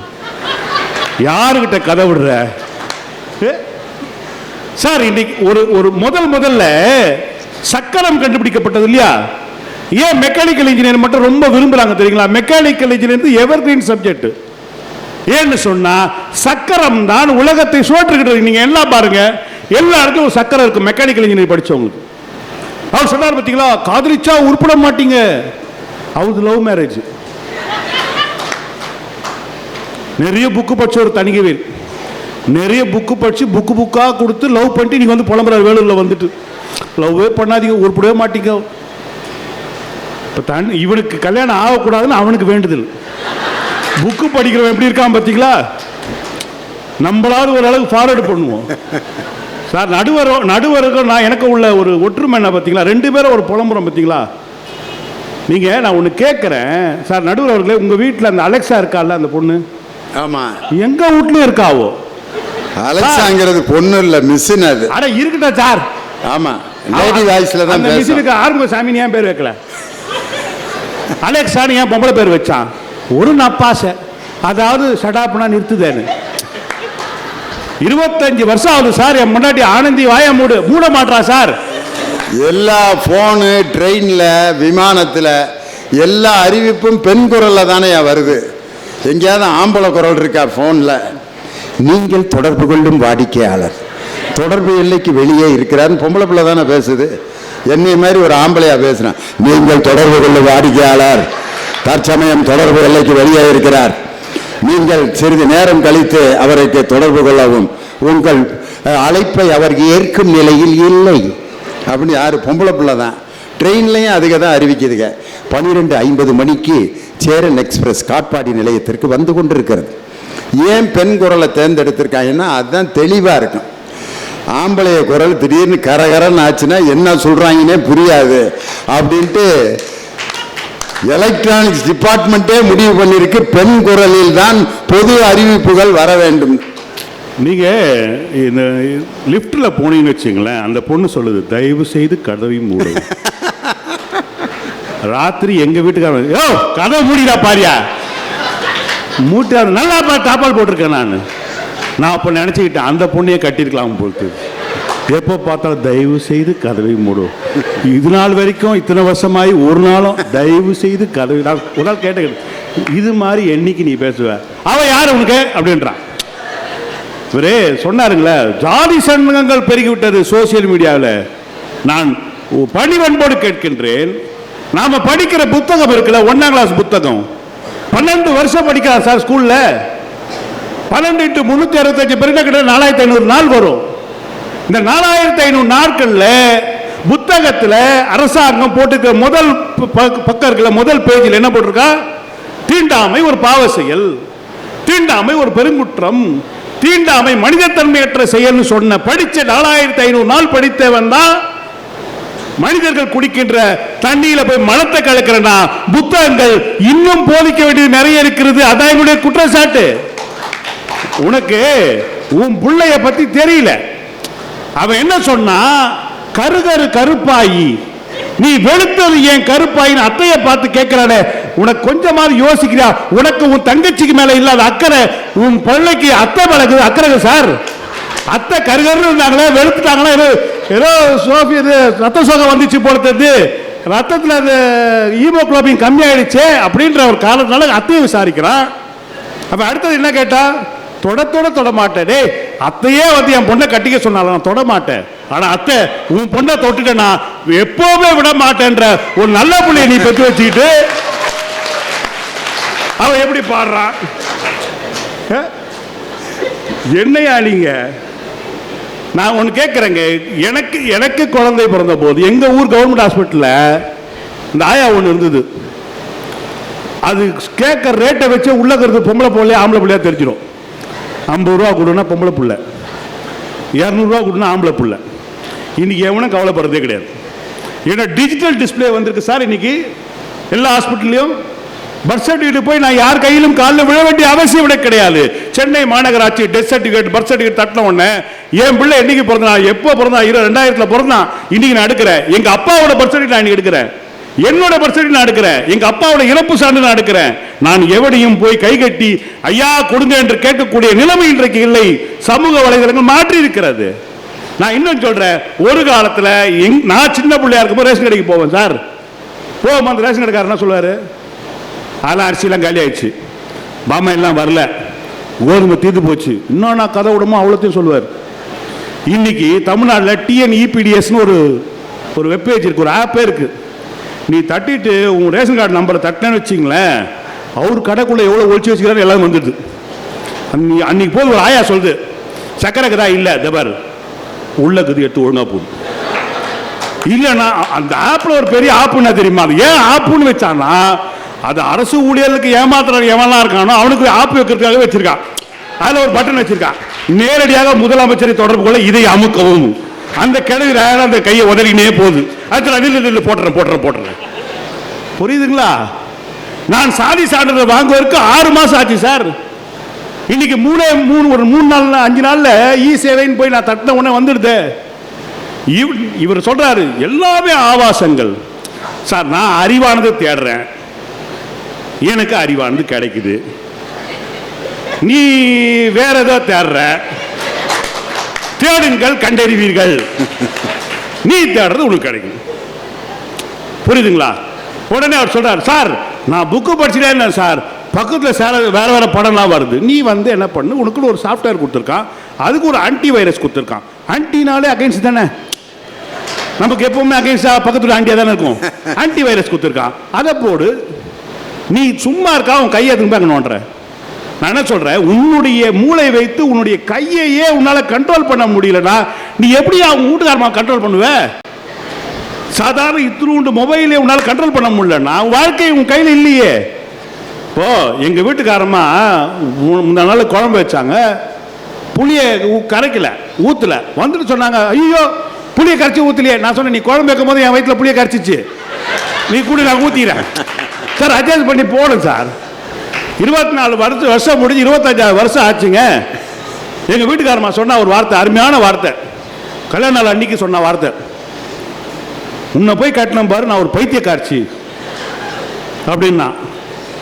நான் ஒண்ணுமே சொல்லி, இந்த சோசியல் மீடியாவில் இருக்கிறவனுடைய பெரிய புட்சாலித்தனம் தெரியுங்களா, பிரச்சனை டக்குன்னு ஒடிச்சிடுவான். நான் மெதுவாக போய் சொன்னேன், உனக்கே இவ்வளோ கஷ்டமா இருக்குன்னா 25 வருஷமா ஒரு பைத்தியத்தோட குடும்பம் நடத்துற எனக்கு எவ்வளோ கஷ்டமா இருக்கும் சார். சிரிச்சுட்டே நல்ல தோசை சார். அன்னைக்கு எனக்கு ஒரு தொல்காப்பியத்திலிருந்து ஒரு செய்தி, ஒரே ஒரு செய்தி, நடுவில் ஒரு 324 பக்கத்தில் ஒரு 6 லைன் மட்டும் எனக்கு வேணும்னா நான் என்ன கேட்கின்றனோ தொழில்நுட்பம் எனக்கு கொடுக்கிறது 3 நிமிடத்தில் நான் தயார் செய்து விட்டு உங்களிடம் படைத்து விட்டு போகின்றேன். ஆனா நீங்க என்ன சொல்றீங்க, எல்லாத்தையும் படிங்க. நான் படிக்கிறேன். நான் ஒரு புத்தகத்தை, இவ்வளவு தடி புத்தகத்தை படிச்சேங்க. படிச்சு முடிச்ச உடனே என்னோட அலுவலகத்தில் நண்பர் கேட்டாரு, அண்ணா இவ்வளவு பெரிய புத்தகத்தை படிச்சு முடிச்சிட்டீங்க, இந்த வரக்கூடிய பட்டிமன்றத்தில் இவ்வளோத்தையும் பேசுவீங்களான்னு. இந்த புத்தகத்தை படித்த பிறகு எனக்கு ஒரே ஒரு பாயிண்ட் தான் கிடைச்சதுன்னு, சத்தியம். அப்போ நான் தேடுவதை எளிமையாக்கி இருக்கிறது, இன்னும் சொல்லப்போனால் துல்லியமாக்கி இருக்கிறது, இன்னும் சொல்லப்போனால் வெளிப்படையாக இருக்கிறது, இன்னும் சொல்லப்போனால் நண்பகத்தன்மையாக இருக்கிறது. நிறைய பிரச்சனைகள் இருக்கலாம், ஆனால் இதே வேலூரை வைத்து ஒன்று சொல்லி நிறைவு செய்கின்றேன். உங்களுக்கு பிரியாணி வந்துடுச்சு, பிரியாணி மட்டன் பிரியாணியில ஒரு எலும்பு துண்டு வந்துடுச்சுன்னா தட்டி தட்டி உரிய தெரிந்த உனக்கு செல்போன்ல இருக்கிற சமூக வலைத்தளங்களை இது தேவையில்லை என்று தள்ளி விடுவதற்கான தைரியம் இல்லை என்று சொன்னால் குற்றவாளி நீயா சமூக வலைதளங்களா என்பதை நீ முடிவு செய்து கொள்ளுங்கள் என்று கூறி நடுவர் அவர்களுக்கு நன்றி கூறி விடைபெறுகிறேன். நன்றி, வணக்கம். வாழ்க்கைங்கிறது இன்பமும் துன்பமும் கலந்தது தான். வெறும் சந்தோஷமாவே வாழ்க்கையில் இருந்தா ஒரு 3 நாள்ல பைத்தியம் பிடிச்சிடும் நமக்கு. இடையில கஷ்டமும் வேதனையும் வந்துக்கிட்டே இருந்தா தான் அதுக்கு பேர் வாழ்க்கை. மனைவி சொல்றதெல்லாம் கேட்குற ஒரு மனைவி கிடைச்சா வாழ்க்கை நல்லா இருக்குன்னு நினைக்கிறீங்களா? இங்கே வாடி வர்றேங்க, போடி போகிறேங்க, உட்காருடி உட்காடுறேங்க, சோறாக்கடி ஆக்குறேங்க, அப்படியே குழம்பு வைடி வைக்கிறேங்க, அப்படியே எனக்கு எடுத்து வைடி வைக்கிறேங்க, அதில் அப்படியே விஷத்தை கலந்து வைடி வைக்கிறேங்க, சாப்பிட போகிறேன்டி சாப்பிடுங்க, செத்துரு வண்டி சாயுங்க. இதுக்கு பேர் பொம்பளையா? இது கூட வாழ முடியுமான்னு கேட்குறேன் நான். சொல்கிறதெல்லாம் கேட்டுக்கிட்டே இருந்தா அதுக்கு அது குடும்பமே இல்லை. இடையில சண்டை சச்சரவு இதெல்லாம் வந்துக்கிட்டே இருந்தால் தான் கரைச்சலாக இருக்கும். வாழ்க்கை தொடங்குகிற நேரத்தில் இருந்த அன்பு கடைசி காலம் வரைக்கும் நமக்கு இருக்குமா? இல்லை. புதுசாக கல்யாணம் ஆனவங்களை பாருங்கள், அத்தான் அத்தான் அத்தான் கோயில் போலாமாங்தான் எங்தான் போங்தான் வாங்தான். புதுசாக கல்யாணம் இவர் குட்டிமா குட்டிமா செல்லம் காப்பி போட்டு வா செல்லம் அப்படிம்பார். இந்த வந்துட்டேங்க தான் 5 நிமிஷத்தில் காஃபி, அப்படியே உப்புமா கிண்டிட்டு வரவாங்க தான். சரி செல்ல குட்டி, நான் வந்து ரவை வாங்கிட்டு வரட்டுமா? போய் வாங்கிட்டு வாங்க மாமா குட்டி, செல்ல குட்டி மாமா குட்டி அத்தான் ஆஹாஹா ஓஹாஹா. எவ்வளவு நாளைக்கு ஓடிக்கிட்டு இருக்குன்னு நினைக்கிறீங்க? ஒரு 10 வருஷம் கழிச்சு அந்த வீட்டில் போய் பாருங்க, காப்பி எப்படி கேட்பாரு, காப்பியா கொண்டாடி யாயா அப்படி கத்துற ஏன் இப்படி துறக்கிற அப்படிங்க. என்ன அமைதியா பேசு, என்ன முகரைக்கு அமைதியா வேற பேசணும். ஒரு 15 வருஷம் கழிச்சு அந்த வீட்டில் போய் பாருங்க, டே உங்க அம்மாட்ட நான் காப்பி கேட்டேன்னு போய் கேள்றா அப்படிம்பாரு. அவன் நீயே போய் கேளு அப்படிமா. வீடுன்னா அப்படித்தான் இருக்கான். இப்போ உங்களுக்கெல்லாம் என்ன சந்தேகம்னா, உங்க வீட்டில் நீ எப்படியா காப்பி கேட்குற யோசிச்சுக்கிட்டு இருப்பீங்க கண்டிப்பாக. நாங்கள் எப்படியோ இருந்துட்டு போகிறோம், நீ எப்படி? எங்கள் வீட்டிலலாம் வசனமே கிடையாது.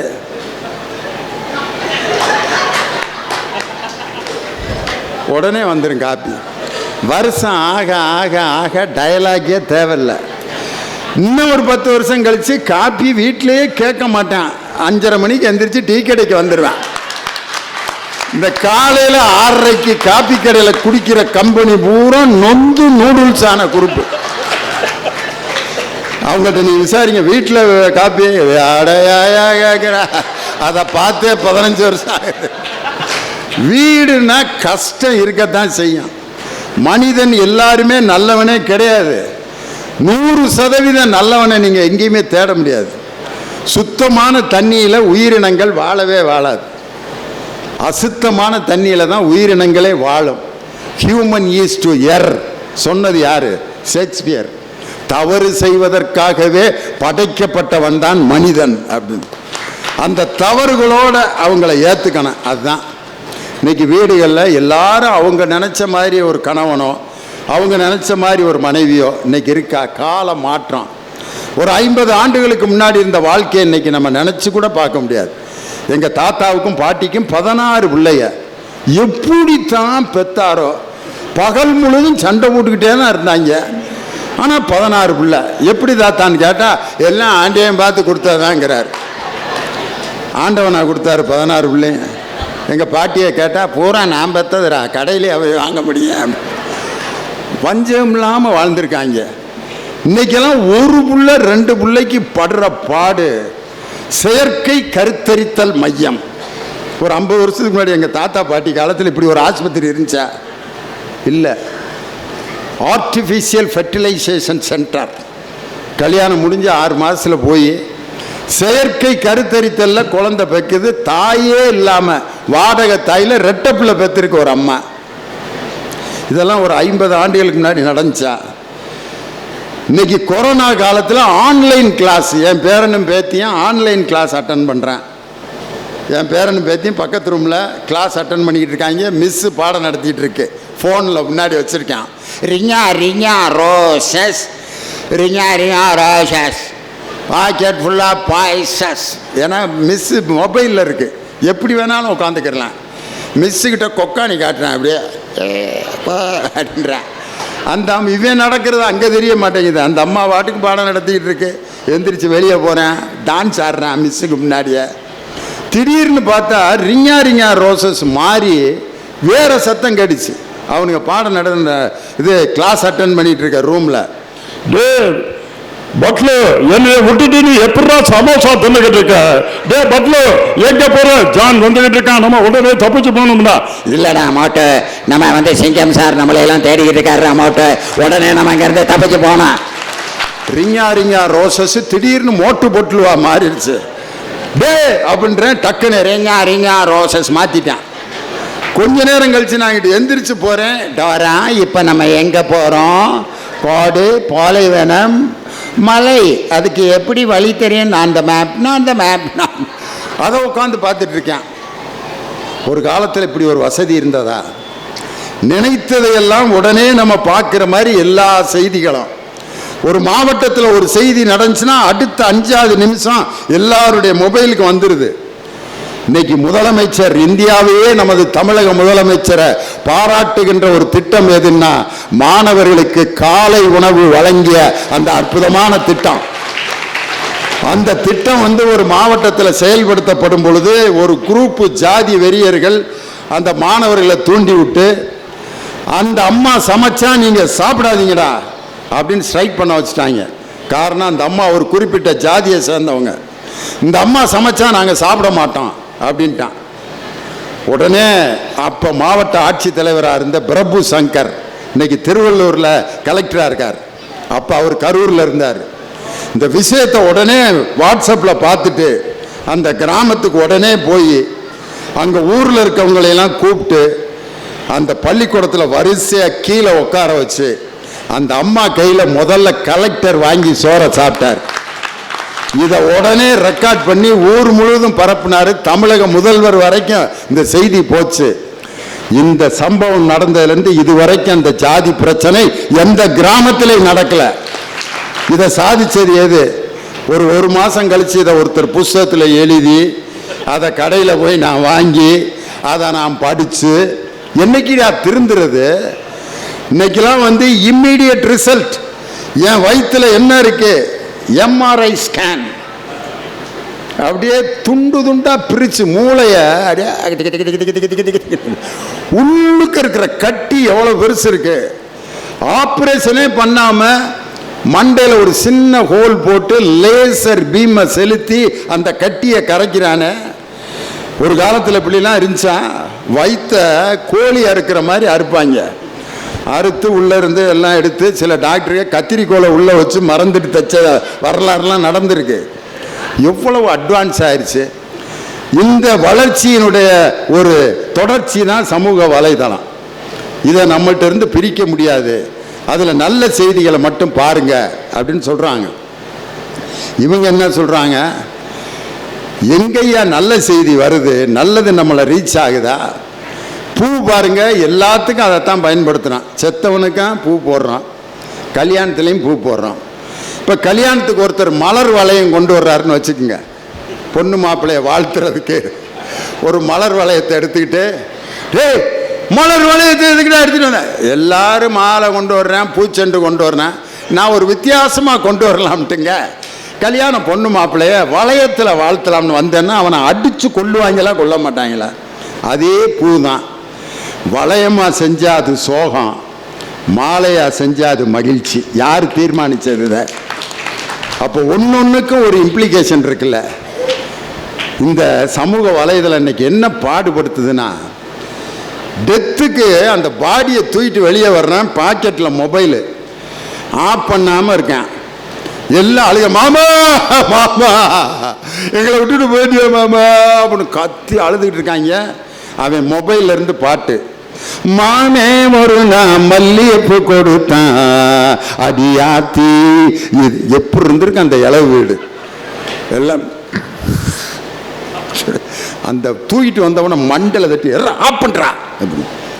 இதே மாதிரி கல்யாண வீட்டில் நடந்திருக்கு. கல்யாண வீட்டில் பொண்ணு மாப்பிள்ளைய ரிசீவ் பண்ணுற அந்த படி எடுத்து அந்த பிள்ளை கால் வைக்கிறப்ப ஒரு பாட்டு போடணும். நான் சின்ன பையனாக இருந்த காலத்துலேருந்து அந்த பாட்டு தான். மணமகளே மருமகளே வா வா, அந்த பாட்டை போட சொல்கிறாங்க. அந்த மைசீட்டுக்காரன் என்ன மூடில் இருந்தானோ ஏதோ ஒரு சீடி எடுத்து போட்டான். பொண்ணு கால் எடுத்து படியில் வைக்கிறப்ப பாட்டு, எட்டடுக்கு மாளிகையில் ஏற்றி வைத்த என் தலைவன் விட்டு விட்டு சென்றானடி. அந்த நிலைமையை யோசனை பண்ணி பாருங்க. நல்ல ஒரு பாட்டு தான். எப்போ பாடினா என்னையான்ட்டு ஒரு பையனை கேட்டேன், முதல் இரவுக்கும் கடைசி இரவுக்கும் என்னடா வித்தியாசம் அப்படின்னு கேட்டேன். முதல் இரவு வாழ்க்கையின் தொடக்கம், கடைசி இரவு வாழ்க்கையின் முடிவு அப்படின்னா. இன்னும் சில வேறுபாடுகளை சொல்கிறான்னா, ஒரு வேறுபாடு சொன்னான் பாருங்க. பூவை நம்ம போட்டு அது மேலே படுத்தோம்னா முதல் இரவு, நம்மளை படுக்க போட்டு பூவை நம்ம மேலே போட்டாங்கன்னா அது கடைசி இரவுன்னா. இந்த கற்பனை எவனாவது யோசிக்க முடியுமாயா? அது எவ்வளவு ஒரு நுட்பமான விஷயத்தை எவ்வளவு எளிமையாக சொல்லிட்டான் பார்த்தீங்களா? ஒரு காலத்தில் பொன்னியின் செல்வன், கடல் புறா, அது இதுன்னு ஒரு 15 வால்யூம் உள்ள நாவல்களை நம்ம படிச்சுட்டு இருந்தோம். இன்னைக்கு ஒரு சின்ன புத்தகம் எவ்வளவு பெரிய மாற்றத்தை உண்டாக்குது தெரியுமா? ஒரு பையன் ஒரு சின்ன கதை எழுதியிருக்கான் ஒரு புத்தகத்தில், புண்ணியம் அந்த கதை பேர். ஒரு பெரிய பணக்காரர் அன்னதானம் கொடுத்துட்டு இருக்காரு. 1 லட்சம் ரூபாய் செலவழிச்சு 1000 பேர் சாப்பிட்டுட்டு இருக்கான். ஒரு பசியா இருக்கிற ஒரு பெண் குழந்தை அந்த சோறு கொஞ்சம் வாங்கி அந்த அன்னதானத்தை வாங்கி சாப்பிட்றதுக்கு இப்படியே வருது. அந்த சோத்தை வாங்கிட்டு இப்படியே வருது. ஒரு கை கால் விளங்காத ஒரு வயசான ஒரு மரத்தடியில் உட்காந்து அவரால் போய் அன்னதானம் வாங்க முடியல, எந்திரிக்க முடியல. அந்த சின்ன குழந்தைய பார்த்து கேட்குறாரு, என்னையால எந்திரிக்க முடியலப்பா, சோறு தீர்ந்துருச்சு சாமி, பசிக்குதுங்குது. தனக்கு பசிக்கு வாங்கின அந்த சாப்பாட்டை அந்த கைகால் விளங்காத அந்த பிச்சைக்காரருக்கு அந்த குழந்தை கொடுக்குது. அப்போ அந்த கைகால் விளங்காத பிச்சைக்காரர் ஒரு வார்த்தை சொல்கிறாரு, கோடிய புண்ணியம் உனக்குடா தாயி அப்படிங்கிறாரு. 1,00,000 ரூபா செலவழித்து அவன் கொடுத்த அன்னதானத்தை விட தனக்கு கிடைச்ச சோறை இன்னொருத்தனுக்கு கொடுத்தா பார், அதுதான்டா உண்மையான புண்ணியம் அப்படின்னு ஒரு கதை எழுதியிருக்கான் பாருங்க. இந்த கதை வாழ்க்கைக்கு வழிகாட்டும். கவிஞர் கந்தர்வன் ஒரு கதை எழுதினார், நான் அந்த கதை பேர். அந்த கதை என்னன்னா, அவர் ஒரு ட்ரெஷரி ஆபீசர், கவிஞர் கந்தர்வன், புதுக்கோட்டைக்காரர். அவர் ட்ரெஷரியில் வெளியில் டீ குடிச்சிக்கிட்டு இருக்கப்போ ஒரு வயசான தம்பதி பென்ஷன் வாங்கிறதுக்கு வர்றாங்க. அதில் அந்த வயசானவர் திடீர்னு படியில் ஏறினவர் மயக்கம் போட்டு பொத்துன்னு விழுந்துட்டார்.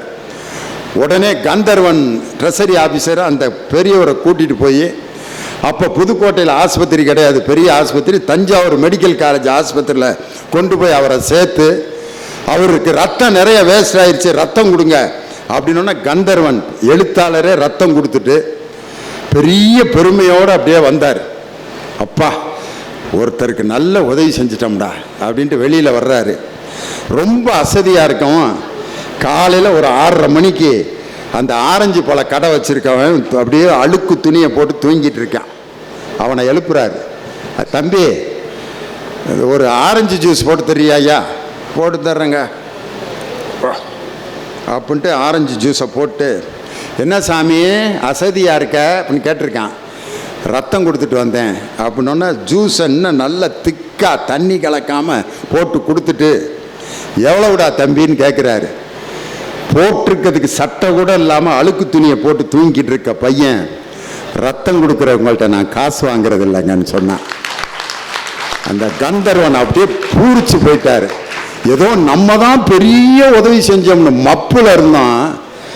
எனக்கு நீ பாடம் கற்பிச்சடா டே, உண்மையிலே நீ தாண்டா மனுஷன்னு சொல்லி நான் அப்படின்னு ஒரு கதை எழுதியிருக்கார்.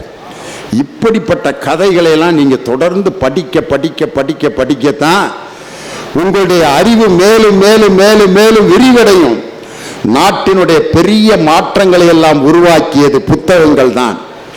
ஜவஹர்லால் நேரு எழுதிய டிஸ்கவரி ஆஃப் இந்தியா, இந்தியாவை உலக புகழ் பெற வைத்த ஒரு அற்புதமான புத்தகம்.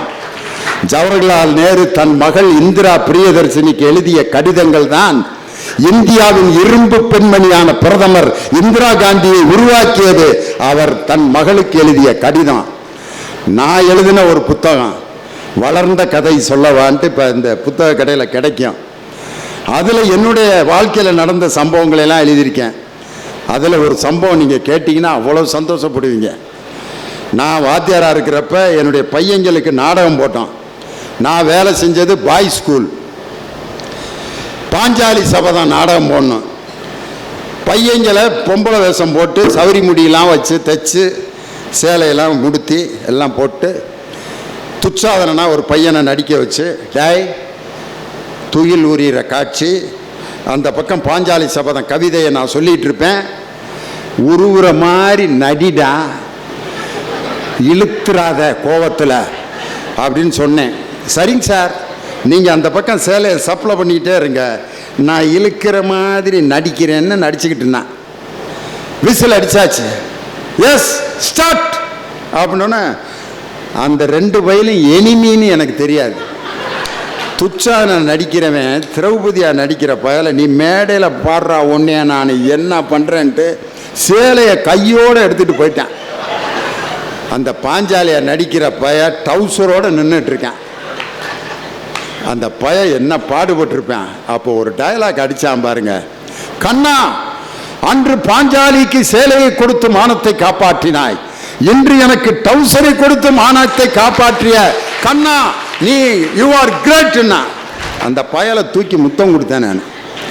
இதிலிருந்து இந்த புத்தகத்தில் நான் கீழே என்ன வரி எழுதியிருக்கேன் தெரியுமா? கஷ்டம் சோதனைகள் வரும் பொழுதுதான் ஒரு மனிதனுக்கு அறிவு மிக அற்புதமாக வேலை செய்யும்.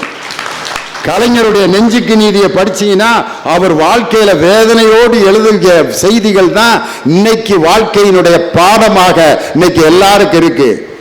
அண்ணல் காந்தி அவர் பட்ட வேதனைகளையும் அவமானங்களையும் சத்திய சோதனை என்ற புத்தகத்தில் எழுதியிருக்கிறார். அதுதான் இந்தியாவுடைய வரலாற்றை மாற்றிய புத்தகம். வால்டர் ரூசோ அவர்கள் எழுதிய ஒரு புத்தகம் தான் பிரெஞ்சு புரட்சிக்கு காரணமாக இருந்தது.